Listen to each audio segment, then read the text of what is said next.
Hello, I'm Timothy Brokus. With me is Sam Wilmer, Jacob Sullivan, Ryan Anthony, Clint Baumgartner, Matt Malagre, and Michael Marks. You probably heard the country Indonesia before, but do you actually know anything about it? In this video, we will be covering background and history, different companies, production, exploration, consumption, trade, natural gas and liquefied natural gas, environmental issues, and further expansion. Indonesia is located in southern Asia. It consists of 17,500 islands in the Indian Ocean. Indonesia is also ranked 5th in population globally. This upcoming December will mark the 64th anniversary of Indonesia's independence. However, this country has had a consistent foreign influence starting from its colonization. Even today, Indonesian people have foreign influence fastened in their culture. For instance, Indonesia's official languages are Indonesian, English, and Dutch. Originally, the Dutch populated the island in the 17th century, and the Japanese soon followed. Under these foreign administrations, Indonesia's vast natural resources flourished, in particularly petroleum.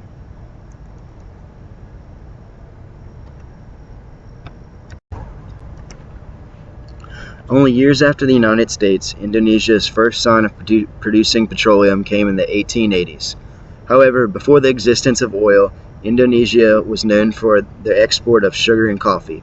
Petroleum later surpassed coffee in the export numbers in 1914, but sugar stayed the main export of the archipelago. In the 19th century, oil's main use was to make kerosene and lamp oil. As this commodity rose in demand, Indonesia became a major role in the success of Marcus Samuel and Henry Dittering. These two men set Indonesia on the map as a global threat in the production of oil. As new engineering techniques and new markets rose, Marcus Samuel and Henry Dittering played a vital role in the transition from Russian oil to Indonesian oil in the Asian markets. However, in the 19th century, Marcus Samuel and his trade company Shell took a Russian oil company and sold to the Asian markets.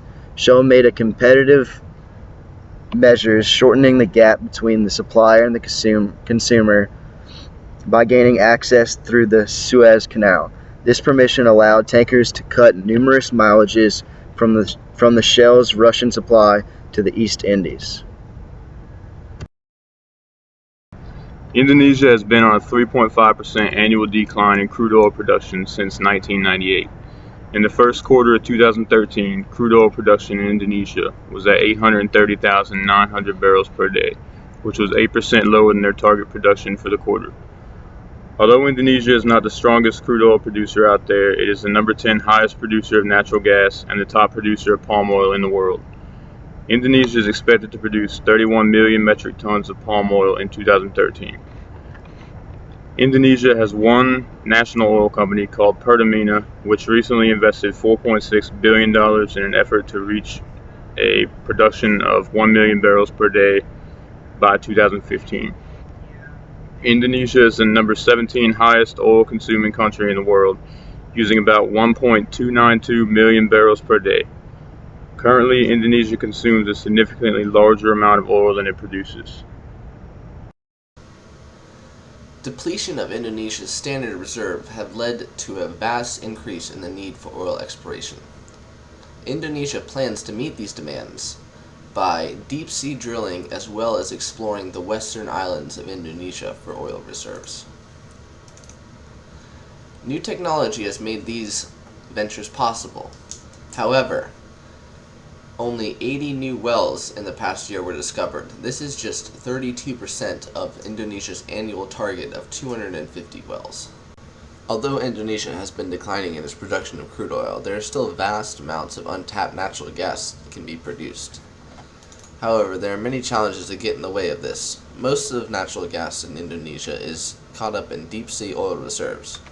Furthermore, Indonesia lacks the infrastructure to produce natural gas from oil production sites.